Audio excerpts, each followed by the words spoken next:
আমাদের সন্তানকে ফিলিস্তিনের ইতিহাস শোনাবো। তাদেরকে বারবার বলবো যে কেন আমরা ফিলিস্তিনকে ভালোবাসি। ১ নাম্বার, ফিলিস্তিন নবীদের পুণ্যভূমি। ২ নাম্বার, হজরত ইব্রাহিম আলাইহিস সালাম সর্বপ্রথম ফিলিস্তিনে হিজরত করেন এবং পরবর্তীতে তিনার স্ত্রী সারা তার সাথে সেখানেই বসবাস করেন। ৩ নাম্বার, লূত আলাইহিস সালামের কৌমের উপর পতিত গজব থেকে আল্লাহ তাআলা হজরত লূত আলাইহিস সালামকে রক্ষা করেন এই ফিলিস্তিনেই। ৪ নাম্বার, নবী ইসহাক আলাইহিস সালাম, ইয়াকুব আলাইহিস সালাম এবং ইউসুফ আলাইহিস সালামের জন্ম ফিলিস্তিনেই। ৫ নাম্বার, নবী মুসা আলাইহিস সালাম মিশর থেকে বনে ইসরায়েলকে ফিরিয়ে নিয়ে আসেন পবিত্র এই ভূমিতে প্রবেশ করার জন্য, যদিও ইহুদিরা চিরকাল তাদের কাপুরুষতা স্বভাবের কারণে প্রবেশ করতে পারেনি। হজরত মুসা আলাইহিস সালাম এই ভূমিকে পবিত্র বলেন। ৬ নাম্বার, নবী দাউদ আলাইহিস সালাম অত্যাচারী জালুতের কপালে পাথর ছুঁড়ে তখনকার মুমিনদের ফিলিস্তিন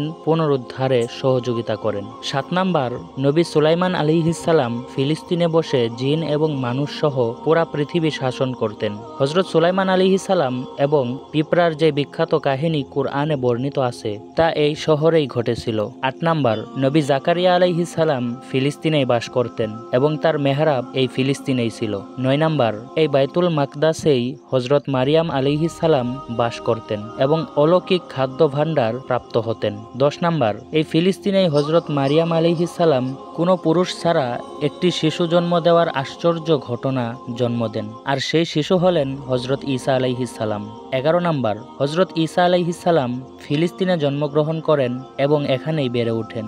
১২ নাম্বার, এই ফিলিস্তিনেই হজরত ঈসা আলাইহিস সালামকে হত্যার ষড়যন্ত্র হলে আল্লাহ তাআলা হজরত ঈসা আলাইহিস সালামকে আকাশে উঠিয়ে নেন। ১৩ নাম্বার, আমাদের প্রিয় নবী হজরত মুহাম্মদ সাল্লাল্লাহু আলাইহি ওয়াসাল্লাম মিরাজের রাতে আকাশের জগতে রওনা হওয়ার আগে আল্লাহ তাআলা তাকে ফিলিস্তিনের বাইতুল মুকাদ্দাসের মেহমান করেন। ১৪ নাম্বার, বাইতুল মুকাদ্দাসের দক্ষিণ দিকের কোনো একটি জায়গায় রসুল সাল্লাল্লাহু আলাইহি ওয়াসাল্লাম অন্য জগতের বাহন অর্থাৎ তার বুরাককে বেঁধে রাখেন। ১৫ নাম্বার, ফিলিস্তিনের বাইতুল মুকাদ্দাসেই আমাদের রসুল মুহাম্মদ সাল্লাল্লাহু আলাইহি ওয়াসাল্লাম সকল নবী এবং রাসূলগণের নামাজের ইমামতি করেন এবং মিরাজের রাতে নামাজ ফরজ হওয়ার পর মসজিদুল আকসাই ছিল মুসলমানদের প্রথম কেবলা।